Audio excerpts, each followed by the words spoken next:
Oh, hey there. It's your favorite apostates again. I, of course, am McKay. I am Jordan. And today was just a normal day. We fed our son French fries. So There's your fact. yeah, there's your fact for the day.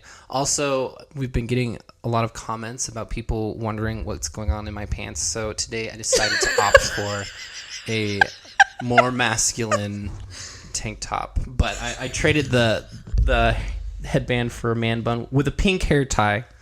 Because I don't give a shit. So everyone seems to be very concerned with. It doesn't even. I don't know why. I don't know why. Everybody's concerned with your gender identity, and we are. Yeah, that's fine. Both cisgender people in a heterosexual relationship, so it's not that exciting, guys. It's not that exciting. So anyway, welcome, ladies and gentlemen, guys and girls, friends, she's, theys, and gays. Everybody, welcome. To another edition of reading shitty literature from fundamentalist people who are doing a lot more harm than they're doing help.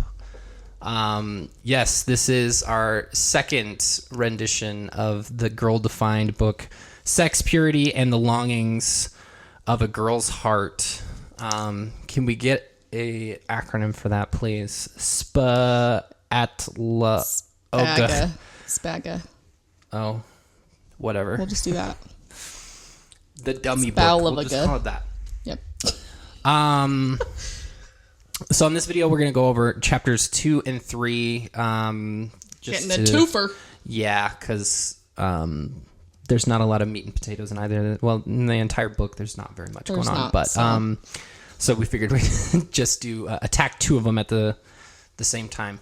If you haven't watched our first video on the first chapter of this book, I'll put a little card up. You can go check it out. We'll link it in the description as well. Go check that out so you can have a little bit of context on how we feel about this book. But other than that, let's get into chapter 2 and 3.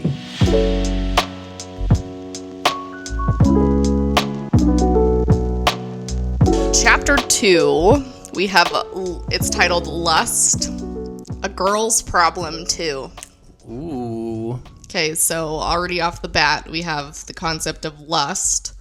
And I think what I've noticed as we've read this is that they're using lust like interchangeably with like any type of sexual thought. Oh, is lustful. Yeah, I think that's spot on. I don't know what is the definition of lust? Should we look up the definition? Let's look it up because I want to know. They will define it however they want to because they're girl defined. Lust. Very strong Noun. Sexual desire. So. Okay, so it's got like I feel like when they use it, it's a negative connotation, especially when we're literally the title of the chapter is Lust, a Girl's Problem. So we're saying right off the bat that definition is very strong sexual desire is bad. Okay. Well, they could be going off like what's in the Bible. What are the deadly sin, lust, to lust after a woman or something like that. So I don't think that's... What? I think that's stupid, but...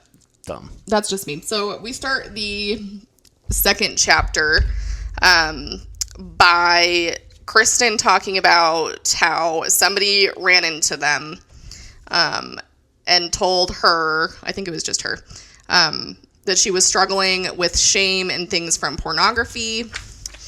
And so she said, this person and I spent some amazing time together that day. We prayed, we cried, and we created a serious battle plan that would help her walk in grace, forgiveness, and victory from that moment forward. Another quote from here was this person said, I always felt like lust was a guy problem, not a girl problem. I assumed I was the only girl who struggled with porn, so I kept it a deep, dark secret. It wasn't until that I heard you share about your secret struggles with masturbation that I finally felt free to share about my sexual struggles. Secret struggles with masturbation. So I think we're throwing like all of the sexual thoughts under the category of lust, and all of them being, what did I just do? Thank you. Thanks. I think we're putting all sexual thoughts into the lust category, which I don't feel like is appropriate, because once again, we're aligning masturbation with like a negative connotation, or that it's like shameful. A deadly sin. Yeah. When we know especially through evidence-based research, that masturbation is a normal part of the human experience. It's a healthy part of the human experience. And so they talk about how they get stories all the time from women about all these things. Read some of those thoughts from their viewers. Audience. Here's what they said people have said to them. Lust is something I struggle with on a daily basis.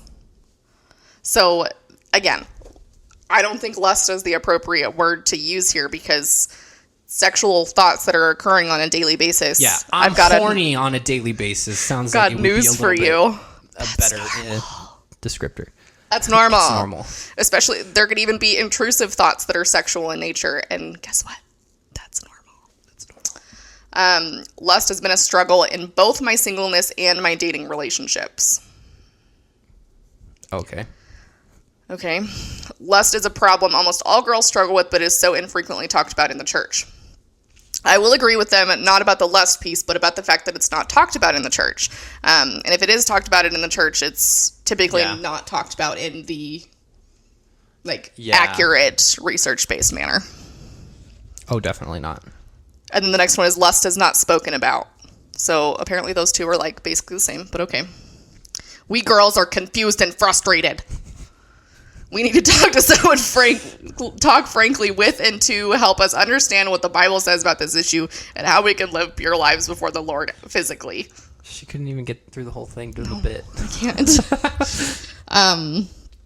So then we go on to talk about how it's not a guy problem, it's a human problem. Yeah. And I would say it's not like, if your sexual thoughts that you're having on a daily basis are to the point that they are interfering with your ability to exist to the point that you can't do anything, like it is interfering with your like daily survival tasks, like eating, bathing, like keeping yourself alive, essentially. If those things are involving like being so detrimental to your human survival skills, then maybe you have something that you would need to talk to a professional about. But if you're just having... My guess is that on the whole, people are probably not to that point. No. On the whole. So she mentions that guys have like accountability groups that they go to regarding their sexual struggles, but women don't. And I'm interested... That's a bit of an assumption. I don't know how that works in like non-denominational Christian churches, but the Mormon religion doesn't really have anything like that except for what they would deem as a pornography addiction. Mm-hmm. And they have like groups for that, but I don't think they have anything for just like sex stuff, unless they're including that in the pornography. They might, yeah. They might include masturbation in there. The 12-step little program thing that they do. The church has their own 12-step program, which is like, from what I've heard, is the same as the AA 12 steps, but like way juiced up on Mormonism. So here's the deal. Here's how they define lust, okay? They say that when our sexual desires and longings are void of honor toward the other person and void of holiness toward God, we end up with lust. Which that's clearly not the definition of lust, because we read it to you. Just strong sexual desire. Nothing about like disrespecting holiness people. Or honor. And then she goes on to say that when we fantasize about a hot guy who's not our husband, we're not honoring him or honoring God by doing that. Honoring the guy or the husband? Well, I guess it's probably the husband in that case. In the same way, when a guy like glances at a woman and like takes her clothes off in his mind, that's the same thing. Okay. At the root of both of these scenarios is sexual sin. This is a really Mormon ideal too, that thoughts are an extension of you. So if you have bad thoughts, you are sinning.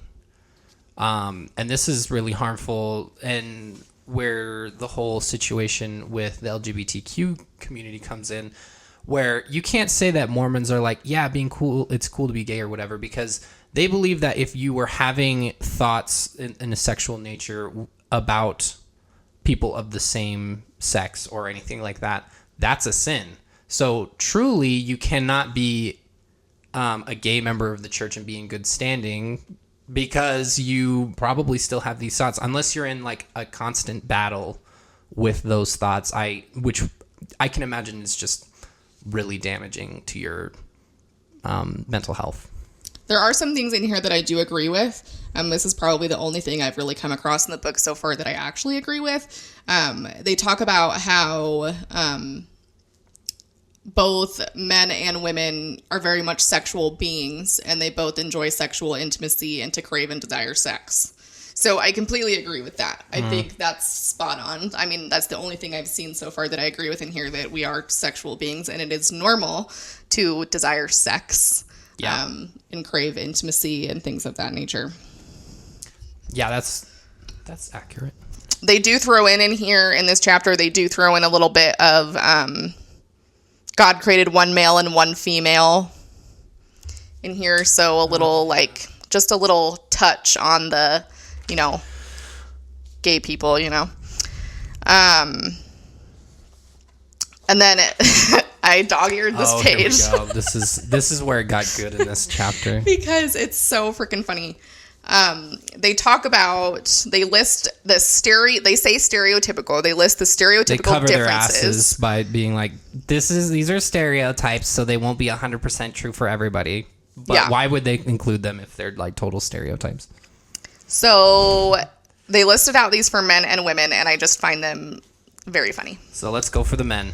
Men are created to pursue and find the pursuit of a woman stimulating. Men are created to pursue. What? Okay, so I get that there's like this idea that, men are the ones that asked women out in like typical heteronormative, stereotypical in the past society, right? But I mean, just in McKay and I's relationship, I was the one that reached out to him when we first started talking. So liberal. I don't think men are created to pursue. I would say both genders have the ability to pursue. I wouldn't necessarily that they are created to pursue. Yeah. Okay, next one. Men are sexually aroused by what they see. Whoa. Okay, so are women. But they also included in here, which is why women often wear lingerie. I love that they included that in here. That's why they... Oh, okay. I thought it was to like... That's why you wear lingerie, right, ladies? Yeah, I thought it was because it was comfortable. Most of it's not comfortable in my experience. But, like, I get that some... Like, you might... Like, some women wear lingerie to, spice it up, things up with their partner. With their husband in this scenario. But... Some women wear lingerie just for themselves. Yeah. Some women wear lingerie. There's absolutely nothing wrong with that. For no reason. Like, it's not just for if men. If you're vibing wearing lingerie, it doesn't matter the context. Men typically find the physical aspect of relationships more pleasurable than the emotional aspects. That's not fair to put two entirely different things on, like, that same playing field. Very stereotypical. Yeah. I would say, like, depending, like, what your love language is, the physical aspect of a relationship might not be as appealing to you as the emotional, or vice versa. So, like, this isn't necessarily a man thing. No. Depends on your love language. Men long to be desired sexually by their wives. I think that's just a human thing. You just hope to be desired by your partner. And I want to clarify as I'm reading this, there is absolutely no mention of anything other than a heteronormative relationship. On purpose, here, obviously. On purpose. Nothing valid else exists in their little perfect world. So no, it's not men long to be desired sexually by their partners or by other men or by... If they admitted that, if they just used the term partner, they would be admitting that other types of relationships are valid, which they would not do.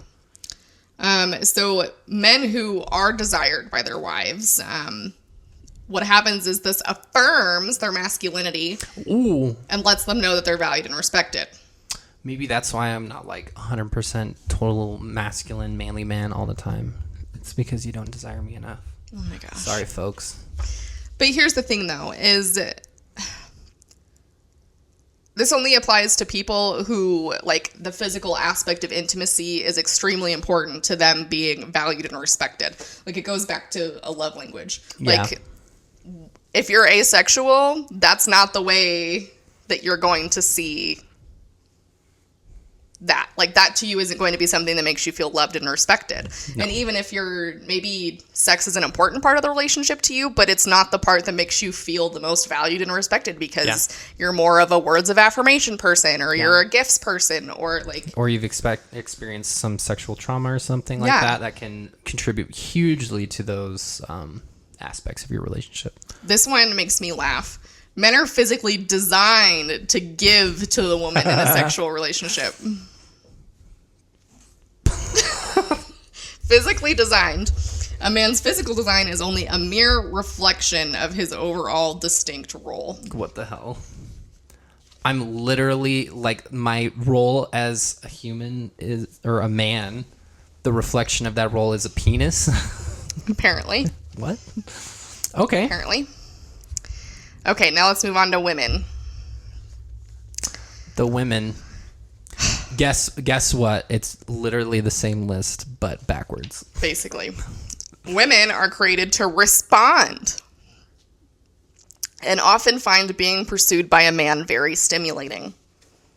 Okay. Okay, you know how many times I've been pursued by a man and it wasn't even in the same realm as stimulating? And created to respond. Women and men can respond. They only respond. Non-binary people can respond. Women are only created to be acted upon, not to act. The misogyny, the patriarchy. Jeez. What's that smell? It fucking stinks. It stinks. Women are sexually aroused by touch and want to be desirable and touchable. This is one of the reasons women enjoy wearing lingerie. Again, so you're seeing some repeats from the men list. But to say women are sexually aroused by touch, I would say... Some women are sexually aroused by touch. Some men. Yeah. Some people. Like, it's not just women. Yeah. Come on, people. Okay. So, and again, we have, with the men, it was they're sexually aroused by what they see, and women are sexually aroused by touch. And so, first of all, we only have 2 instances where these 2 examples can be sexually aroused, which is completely inaccurate. Women typically enjoy physical pleasure most when it's in conjunction with emotional closeness. I would say maybe that's true for someone who's demisexual. Could possibly be true for them. Yeah. Could possibly be true for other women. Could possibly be true for men. Absolutely. I don't think that we have to say that they enjoy like sex most only when it's in conjunction with emotional closeness. And see, they didn't say this about men. And so men don't just enjoy sex when it's involving emotional closeness. They enjoy sex whatsoever. With anything. Exactly. See, and that's that's damaging generalization too. Huge. And they won't apply it to women because if we apply that to women, then, you know, women are empowered and then we go down the slut-shaming pathway and hot mess. Hot mess express. Okay. Also, a different thing going on here. Women long to be desired relationally by their husbands. Now remember, the men's list was men long to be desired sexually. So women long to be desired relationally, men sexually. So apparently women don't long to be desired sexually. Just relationally. They just are domestic goddesses and they want to be taken care of financially. And their husband comes home and they say, "Hi, honey, how was your day?" And he says, "Is dinner ready? Where's the kid? I'm going to go take a shower." Apparently this affirms their femininity. So again, these 2, the girl-defined girls, are like pros at basically affirming the only like stereotype things to masculinity and femininity. Yeah. Like, only the things that are inherently feminine can be empowering as a woman. Like this, for example, this, like, being desired relationally affirms their femininity and lets them know they're loved and cherished. For some people, that might be true, but heavy emphasis on men are masculine, women are feminine. Yep. Not the full picture. Okay, and then the last one, which I also found funny. Women are physically designed to receive from the man in a sexual relationship. No. That's so stupid. A women's a woman. I can't talk. Oh, guess what, folks? A woman can give to, with the proper equipment. I was like chewing on my mic, so you might want to cut that out. Let's not be doing ASMR, please. Okay. Gross. A woman's physical design is only a mere reflection of her overall distinct role. So again, physical design, your vagina is the reflection of your role as a woman. Does it really get any more stupid? Literally, that's like all you are. They kind of wrap this up talking about how, oh my God, we don't know what to do for our conference. And then they decide, oh, we'll talk about purity at our conference, but will people come since we're talking about like masturbation and purity and oh my God. And they were like losing sleep over it. Like, are people going to come? Are people going to come? Because obviously they thought of this idea and they put their own time and money and bet their livelihoods on it.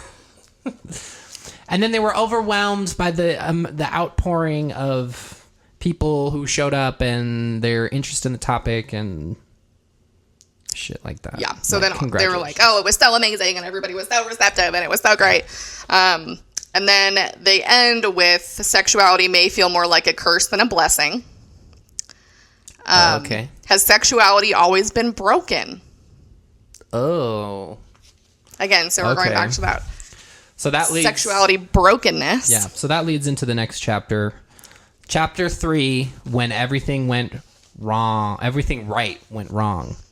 They start with the dumbest story. It's a parable or an object lesson, whatever the hell you want to call it.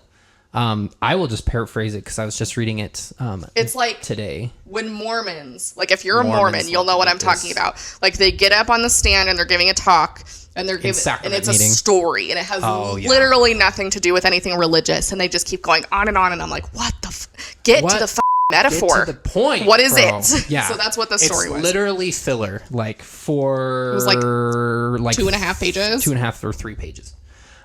So they're like, oh my God, Bethany and I, Kristen is writing this chapter. We love animals. So we got multi-poos. And then we have matching multi-poos. Also they put in there, they're both apparently 6 foot, which is I didn't know how tall they were. I didn't realize that. That's crazy. So they talk about how much they love their dogs, which we mad respect. We love dogs too. I love my multi-poo, but Jesus Christ. They didn't say that. No, they didn't say that. They cost so much to groom. Obviously, that's part of taking care of your dog. It's like a rich people dog. So she's complaining about how much she has to spend all the time to groom her dog, which, I mean, it's like every 3 months, but whatever. And then she's like, a light bulb comes on, and she's like, I'm going to groom my own dog. Like, apparently she just overlooked the fact that she's paying a lot of money to get her dog groomed. And obviously, if she's paying a lot of money, it's because it's not that easy. So she watches some videos on YouTube. She says that she took her husband's trimmer because he wouldn't mind. There's no way that she did that. Like, if Jordan was like, hey, can I use your trimmer for the dog? I'd be like, hell no. Buy another one. We will buy other trimmers. Like, let's go to Target. Come on. So there's no way that's true. And then she spent like hours wrangling her dog and cutting the hair. It was bad. And when she was finally done, she collapses in the chair, so exhausted and sweaty, and realizes that she just totally botched the whole grooming experience. Poop. So she takes it a multi-poop. She takes it to the groomer to get it taken care of the right way. And they're like, it'll be an hour. Thank you. So that's a stupid story. So there's the metaphor, and then they're like, this is exactly what sexuality has become. Like, it started off so perfect, and we took it into our own hands, and we just wrecked it and made it into this gross bastardization of what it once was. So, and that we've accepted that version as normal, even though it's not. And they made sure to say that sex is no longer linked to marriage. Oh. It's not premarital sex if you never get married. And truth is no longer linked to God, apparently. Okay. And as a result, we're pursuing a myriad of personal choices regarding our sexuality without a compass guiding us to true north. So true north is whatever is good for you. That's your true north. If it's comfortable and consensual and you enjoy it, that's your true north. Okay? True north is a couple degrees off from magnetic north. Fun fact. Okay. Okay. Stupid crap. Okay. They start to ask questions, like, as you look around at the brokenness surrounding sexuality, have you ever wondered how we got here? How did we get here? How far is it going? We talked about this in the last video. Mm-hmm. Where does it end? So they describe, and once I say this, you probably know where I'm going. There was once a time when sexuality was perfectly beautiful. Do you know where we're going now? It was perfectly beautiful. In fact, it was paradise. Where are we going? Where are we going? Garden of Where Eden. will you go? Okay, only Mormons will get that. Okay. So if you haven't figured it out yet, we're jumping into Adam and Eve in the Garden of Eden. Okay. So they talk about how in Adam and Eve's state prior to taking the fruit, this was the perfect paradise, perfect sexual state. Their sexual desires were like completely in line with the Creator, whatever that looks like, because they weren't married. Yeah. They talk about the creation. I will say, going through this, it was nice because they would make a statement and then they would put a scriptural reference to that. Yeah. Fabulous. So they would talking about Adam and he was naming the animals or whatever. And this is all from Genesis. So if there's nothing in here that I'm like, it's like literally right out of Genesis. Yeah. So all that stuff. And then they come to the creation of the woman and beautiful above all things. So I will call you woman, or what. I'm just paraphrasing, obviously. And then, which this is kind of then they start going into their own story, right? Yeah. So they start talking about the sexual relationship between Adam and Eve in the Garden of Eden, which has no basis whatsoever. There's no scripture that alleges that or anything. And as a Mormon, that totally contradicts the idea that when they were in the Garden of Eden, they were innocent. So as a Mormon, I grew up believing that, and obviously this can be disputed, that they didn't know good from evil, they didn't know pleasure from pain or anything like that. So how would they know to do any sort of sex act or anything like that? Like, they were that innocent. So I don't know where they're pulling this parallel from, but it sounds like they're pulling it from their asses. As Adam rubbed his sleepy eyes awake, he looked up to see the most breathtaking creature. I fucking hate that word. Oh, yuck. She was made for him. Oh. Because, Because, the rib from Adam, and she was made for him. She was made from him. Is that a typo? Did the editors not catch that? So they talk about, the commandment, be fruitful and multiply, blah, blah, blah, blah, blah. And so then they compare us to animals and saying that we are unlike animals because we are created for sexual intimacy instead of just having sexual instincts or sexual urges. Which I personally, and this is going to be progressive of me, and I'm probably going to lose people here, but I don't personally think that human intimacy is the only purpose for sex. I think you can have sex to have sex because you enjoy it, or you can have sex on a one-night stand if that's your thing and just enjoy it, and there's really not a whole lot of intimacy there. There might be. I'm just speaking generally. Are there not some animals that mate for life too? They're thinking that they're trying to paint this as like an only human thing. Sorry, I interrupted your perspective there. No, you're good. That's a good point. Phoebe Buffet says lobsters mate for life. I don't know if that's true. She's this lobster. I don't know. Anyway, I think there are some animals. I could be wrong. They go on to say that there's specific structure for sex, right? Oh, God, it has to be structured? Well, okay, babe, it's marriage. time for our structured sexuality time. Yeah, and it's marriage. That's the structure. Oh, okay. For relationships. Marriage, sex, right? Gotcha. And then they inserted in here, which I thought was nice. Do you like my word choice there? Inserted. He was fully male, and she was fully female. Oh, yeah. There's the dig at the LGBTQ community. Let's do a collective sigh here. And so they kind of say that people don't look at Adam and Eve as examples and just skip over details, and that there's nothing shameful or embarrassing about our sexual design, which to me is like completely contrary to everything that these two talk about, because the only thing I get listening to these two talk about sex is embarrassment and shame when they discuss it. It's in those tones that they discuss those things. So you can only have sex while you're married. It's a passionate celebration between husband and wife. And then we see God's purposeful act in creating two distinct genders. There it is, folks. Also a celebration. That's a short-ass celebration, let me tell you. And then we talk, then where everything right went wrong. Uh-oh. It all went wrong, folks. So then Satan comes in. They call him a dark creature. Satan. So they talk about, they quote Genesis, all the verses in here, the story, whatever. What the serpent said sounded good to her. She made a decision that would drastically alter the world forever.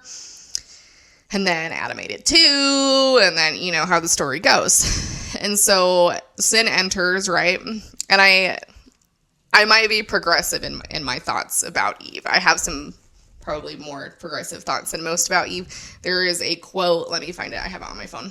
There's a quote from Glennon Doyle about Eve. So there's a quote by Glennon Doyle, who's written a few books. Untamed is probably her most popular right now. So this was in that book, and I absolutely loved it. Her quote is, "Maybe Eve was never meant to be our warning. Maybe she was meant to be our model. Own your wanting, eat the apple, let it burn." Ooh. And so somebody's out there going, "It wasn't an apple." So my viewings, my opinion on Eve is more leans that direction. Yeah. And that maybe, I think a lot of people hate on Eve unnecessarily. Yeah. I don't know. As a Mormon, I thought Mormon's perspective on Eve is different. Yeah, pretty nuanced and it was setting in motion things that needed to happen. And Eve knew that she had to do it, that she needed to do it, or that she wanted to do it, whatever the case may be, and we kind of owe her for that. Yeah, this is completely separate of the discussion of whether that's literal or not, but And then we quickly tie in the idea of sin to brokenness. So after they partake of the fruit, the male and female were experiencing brokenness for the first time. Yeah. So essentially all sexual brokenness, like they've talked about in the past, is linked to the fall of Adam. Well, and Mormons don't believe that. Yeah. And all sin leads to brokenness, which I also don't agree with, because I think that's just a really... Well, Mormons do believe that. Not the sexual brokenness part, but because of Adam and Eve, that things like that were caused. I just wanted to clear that up. I was thinking of the article of faith that says we're not punished for Adam and Eve's transgressions. Just to clarify. Okay, so tying any type of sin to brokenness, I think, is really harmful in any denomination, in any organized religion. I think it is kind of... I don't know. To me, it just comes off like unchristlike to call someone broken. Yeah. I really don't like that term. So then they go on to say that every human who entered the world arrived broken. And then this beautiful thing, sex, that God has created is currently, greatly distorted. And our desires are warped. So she talks about how our struggles are no different from Eve's. Did God really say I should reserve sex for marriage? If I love someone, does anything else really matter? If I feel a certain way, wouldn't God want me to be true to my feelings? If pornography doesn't seem to hurt anyone, it should be fine, right? As long as I go all the way, I'm technically not breaking any rules. As long as I don't go all the way. God wants me to enjoy sexual fulfillment, so he's probably okay with me reading erotica. Sure. Did God actually say it's wrong to have sexual fantasies? No. Sexual fantasies are normal, people. It's a normal part of human and sexual development. And so that was kind of the purpose of this chapter, basically, was to just establish that God created sex. And okay, we're not saying that. We aren't saying that people are broken. Basically, God said it because Adam and Eve fell from the Garden of Eden. So you can't come at us. So that's dumb. I mean, chapters 2 and 3, like I said, there's not a lot of meat in these chapters. It's all kind of fluffy, and I'm like, it's kind of like reading one of those books where you're just like, get to the point, get to the point. What is happening? Kind of like our videos. No, I'm just kidding. We're just circling the drain, y'all. Just riding it out until something happens and crashes, or it's going to end in a disaster. It's fine. So this was a shorter video because chapter 2 and 3 really didn't have a lot in them. Unsurprising. I'm hoping chapter 4 will be like a little more thorough, because chapter 4 is 4 cultural lies about our sexual design. So we apparently start getting into lies about our sexual design that they have come up with. And so I guess we're just establishing that, having sex outside of marriage is bad. Yeah. Don't have sex, you'll get pregnant and die. Having sex with a person of the same sex is wrong. So just to review, stupid. A lot of the third chapter was very like Bible-based, Genesis-based, which we don't have any like qualms with, I guess. Using it to justify things like, saying we're sexually broken and things like that, I don't agree with. Yeah. I also think it's very downplayed, but the rampant amount of references to fully female, fully male, male and female, God's design was distinct, different genders. Yeah. It's not covert at all. No. Like if you were like, I don't know, I guess if you were uninformed maybe, but reading it from this lens, it's very, it is pretty obvious. Pretty obvious. So that's a little... If you didn't care, then you wouldn't notice it. It's a little unfortunate because I feel like we're talking about sex purity and whatnot, and this is probably being read by young people, presumably young women.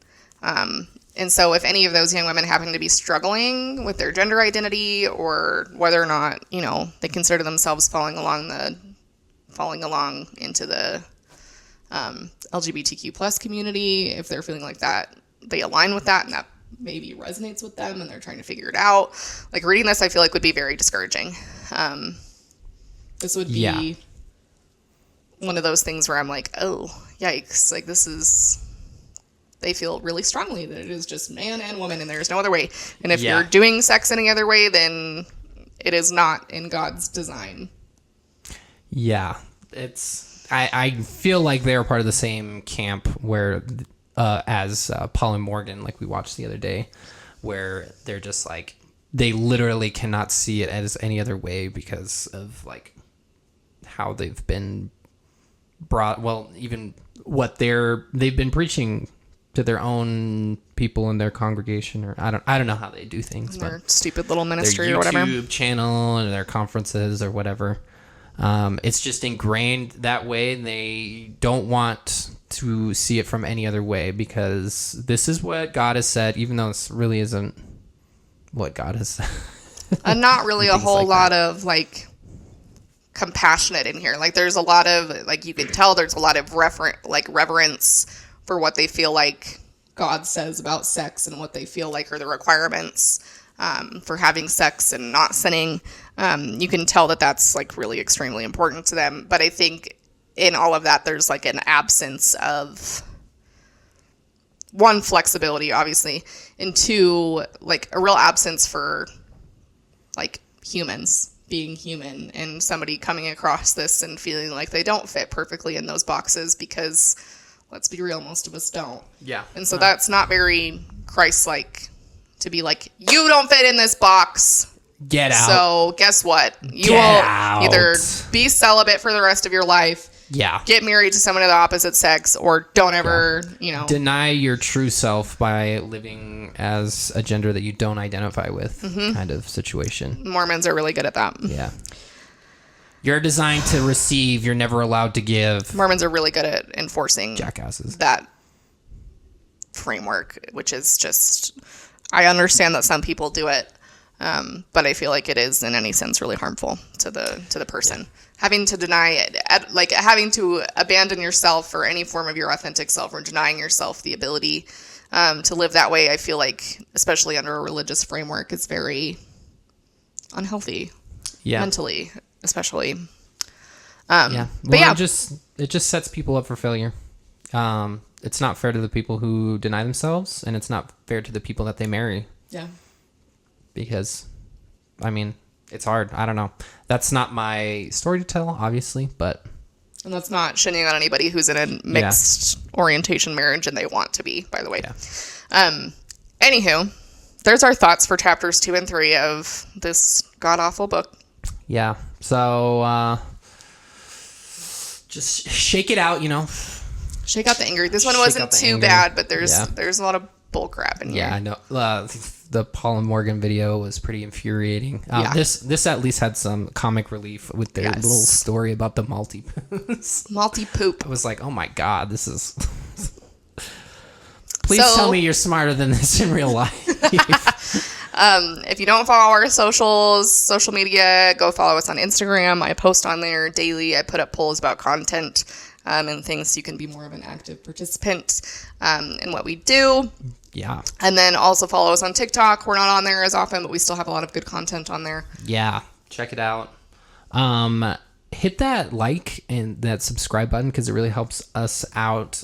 Leave a comment on anything that you would like to know more about or stuff like that. We're always looking for suggestions and things like that. Most of our content comes from like a lot of this came from suggestions from you guys. So yeah, hit that up. Friends. You have friends. We are still doing so tomorrow will be the last day to be able to enter into our 5K giveaway, now that we're probably tomorrow, once this if you're hits, watching this on Wednesday. Yeah, June 24th. You mean Wednesday, June 23rd? Yes. June 24th is the last day to be able to enter into that giveaway. So go comment on the Exmo Q&A I'll link video. The video in the description. I'll probably put a card up for it as well. That gives you the instructions on how you need to, or what you need to do to be able to enter and win some wonderful Exmo Candle Company candles, 6 of them of your choice. So go over there, check that out.